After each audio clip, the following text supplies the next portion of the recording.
सरकार का जो सरकार की तानाशाही उसका विरोध करने के लिए तो काली बुशर्ट पहनी। तो भाई संजय वर्मा जी उसी लाइन में कंटिन्यू है।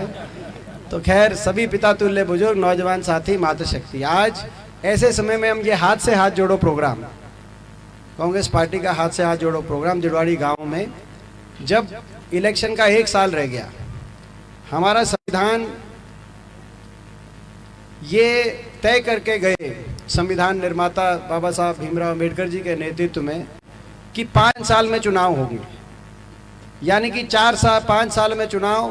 तो पहले 4 साल तो सरकार के काम करने के, सरकार की नीति नियत, और आखिरी 1 साल लोगों के सोचने विचार के और फैसला करने का, क्योंकि 4 साल में सरकार की नीति नियत और धरती पे क्या परिणाम है वो सामने आ जाता है। आखिरी 1 साल में तो वोट लेने आते हैं, सरकार वाले भी जो आपके बीच में आएंगे वो भी वायदे ही करेंगे, क्योंकि अभी जो है 10 एक महीने बाद इलेक्शन हो जाएगा, और विपक्ष भी अपनी बात कहेगी।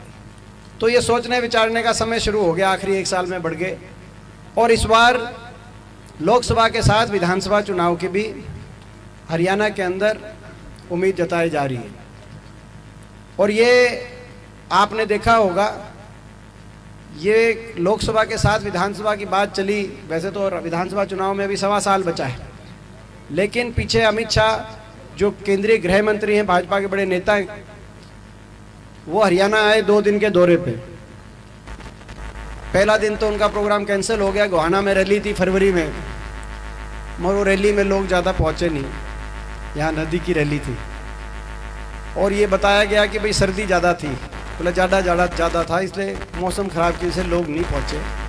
और मौसम की ख़राब की थी या क्या था वो तो तुमने पता है, ये फरवरी में ज़्यादा हो गया था, लेकिन असली ज़्यादा तो था 6 जनवरी को, जब पानीपत तुमने ठोक दिया था, पानीपत की रैली जब करी थी, वह उस दिन मेरे ख्याल साल का सबसे ठंडा दिन होगा।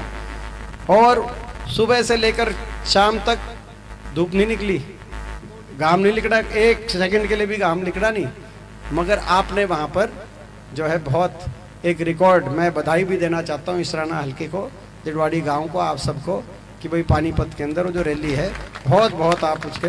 तो खैर, उनकी रैली फरवरी में थी, मगर हो सकता है भाई जनवरी में ज़्यादा थोड़ा घाट हो और फरवरी में घना बढ़ गया हो, मगर रैली कैंसिल हो गई। उसके अगले दिन जब अमित शाह ने सारा हरियाणा में वो गए, और जाते जाते वो बीजेपी कार्यकर्ता को कह के गए, बयान आया, प्रेस कॉन्फ्रेंस करी कि इस बार 7 चुनाव की तैयारी हम करेंगे, 7 चुनाव भी हो सकते हैं। यानी कि उनको समझ में आ गया कि ये सरकार हरियाणा में जो इनकी कार्यशैली रही है, खींचोगे तो लोकसभा चुनाव तो चल सकती है, मगर लोकसभा चुनाव के बाद विधायक काबू में नहीं रहेंगे। जेजेपी के और बीजेपी के विधायक, लोकसभा तो इसलिए साथ ही कराओ तो कराओ।